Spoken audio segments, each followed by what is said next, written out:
Hello again, everybody. Welcome back to the channel. This is Kaga. Well, I guess, when it comes to War Thunder, yeah, I guess Hayate also works. Well, sorry for the little lapse in coverage there. Went an entire week without putting anything up. I guess it's not that... I guess this is kind of a improvement, right? Had a month off before and a few months off before that. This is an improvement, right? We're going in the right direction. So, today's video is all about this aircraft, the P-61-C1 in War Thunder, aka the Blackwidow. So, some of the things that, I like about this aircraft. It's got air brakes. I don't know if you'll see me use them in this replay, but, it has them. It gets an air spawn, which in Air RB is very, very useful, and it's not just like any like an Air Point 1 air spawn. It's the Air Defense Fighter air spawn, so it's starts off at a fairly nice altitude. Maybe not as nice as the heavy bombers, but, well, it's not a heavy bomber. But, wait a minute, what is that under the wings, right?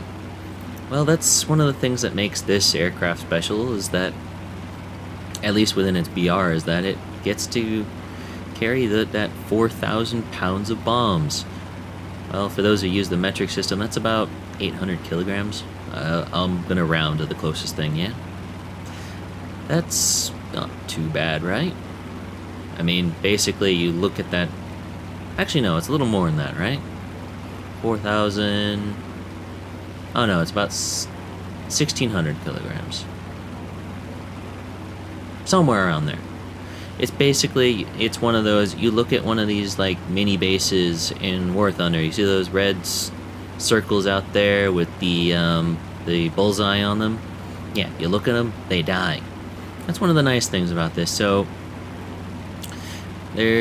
once you get this aircraft a little bit more researched and you can equip these bombs, I'd recommend going for them last in the progression, because the aircraft really does need all the help it can get in the handling department, in the guns department, in the engines department, the radiator department. It just needs help. And part of that comes down to the fact that the Blackwidow was never really intended to do well in this type of environment. The thing that made it special in history is that it was the first operational, purpose-designed night fighter for the U.S. Air Force, or at the time, the U.S. Army Air Corps. Though it did see service with the Marines, blah, blah, blah, blah, blah, in a not-so-long history before it got utterly replaced by the F-82 Twin Mustang. Though that's a different story altogether. The reason you're really going to want to make those bombs on here is that, yeah, I know it's going to slow you down, it's going to keep you from climbing super high, but... And I'm going to say I put this with the tentative but, is that those bombs are going to just represent a faster way to get to the very nice P-38J-15, which I do have, and have actually researched all the way through at this point, to the P-51D5, which is also a very nice aircraft. So, it kind of helps having a little bit of a RP edge, if you will, a little bit extra in terms of what you can get per match. And now I'm sitting there looking at that base in front of me and going, I've got 4,000 pounds of bombs. Well, that doesn't sound that bad, right? You'd think you drop one at a time, right? Boom, boom, okay, I can get 2 bases and still have something left over. Well, it doesn't work that way in RB. And watch that. You see that bomb counter there on the side of the screen? Oh yeah. Sorry about I forgot to switch it out of the Japanese text. So the number 4 over there is the number of bombs on the wings there. So when you watch when I come up here and you see the bomb reticule go over the target, imagine I'm hitting the space bar once. Okay? I'm gonna do that really quick here, because this is basically what's going to happen is that you come in on your bomb runs, going to come in, zoom in, double check, there, click. Okay, turn off. Wait a minute, there's only 2 bombs there now. And the number under the bomb indicator is in fact 2. Yes, that is not a bug. There's a very good reason for these things to drop in pairs. And it's got to do with the balance of the aircraft. I know if you play in arcade battles, you'd get used to being able to drop them one at a time. Well, it doesn't work that way in RB, and that's got to do with the torque on the airframe. If you actually did it that way, you'd have one side of the aircraft recoiling from the drop of the bomb, the other one now dropping, and you're going to be having this situation where your aircraft is going to try to constantly pitch over to the side that still has the heavier bomb, and you're going to have a harder time controlling the aircraft in turns. Well, again, you don't really need to worry about that in arcade battles, but while this isn't a simulator, as its name suggests, it's a realistic battle, it's not a simulator battle, it's something of consequence, and that's something you'd know very, very well if you'd gotten a little too close to the enemy airfield a few times, found massive holes in your wings, and wondering what's going on. Yeah, that's why. Similar reason. So, again, and I guess this is getting back to the subject about this particular aircraft. You know, for as well as I've done in it, I've not really had much fondness for it. Is it a particularly good aircraft? Well, situationally, yes, but I would not say that it is a good aircraft in my hands. I just don't really care for it.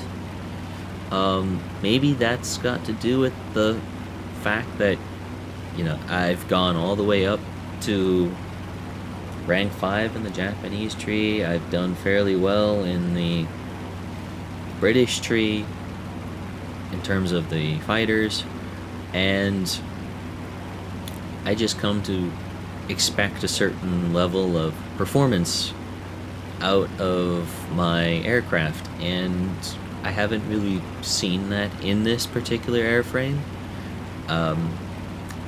I will kind of spoil you a little bit, or not really spoil you, but give you a spoiler on my experiences with the P-38J-15 that follows this aircraft. That is one that, you know, I quite like flying. It has, well, it doesn't have all the performance I'm looking for, but it certainly has enough of it that I can say that, you know, it's a positive feeling to fly. The Mustang, the D variant, D5 I mean, is also has enough of the performance I'm looking for in it. And actually, you know what, I quite enjoy that even when I lose. Flying that aircraft is just fun. This one, it's a chore. And I think that's really comes down to it, is that it's not that it's a bad aircraft, it's just that it's a chore to fly.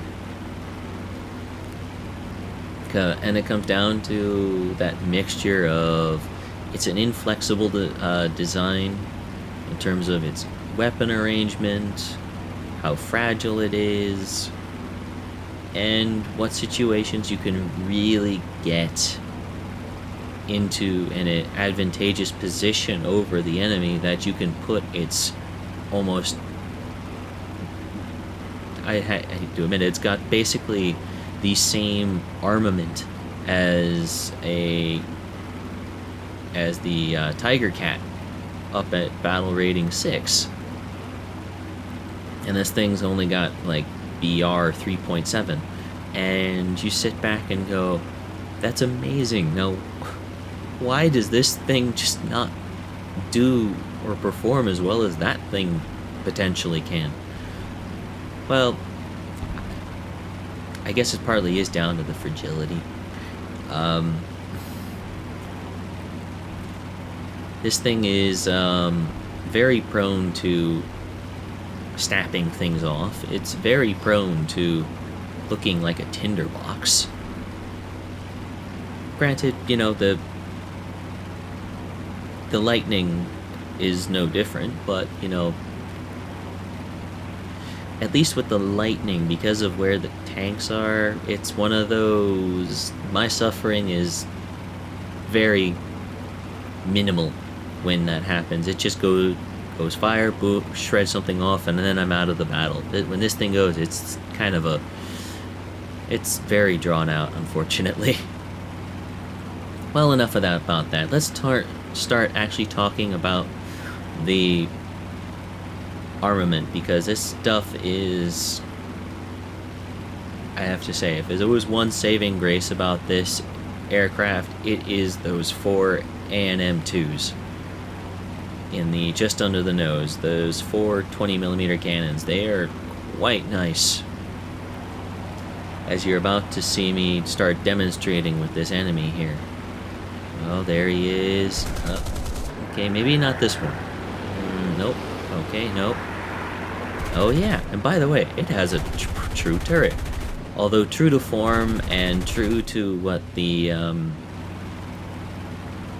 British reported about this aircraft is that the turret is very jerky. You're gonna see it go fire, fire, pause, fire, fire, fire, pause, and these pauses correspond to very large arc lengths, which can be a little annoying sometimes when the enemy aircraft happens to fit right there.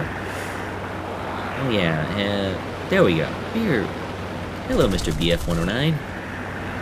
Short burst. Bye, Mr. BF-109. ME-410. Delicious. I think I'll have me some of that. There you are. Another short burst. Buff, buff, buff. There you are. There's the lead. And, did someone say there was hamburger inside that 410? It looks it. Okay, guys, let's go land. Let's check that out. So, yeah. That's the end of today's video. Kind of an anticlimactic end, but 20mm tends to do that to people when they decide to go head on with it. Anyway, I hope you enjoyed today's video. Look forward to another video to come of this very ugly aircraft. Thank you, and have a good day.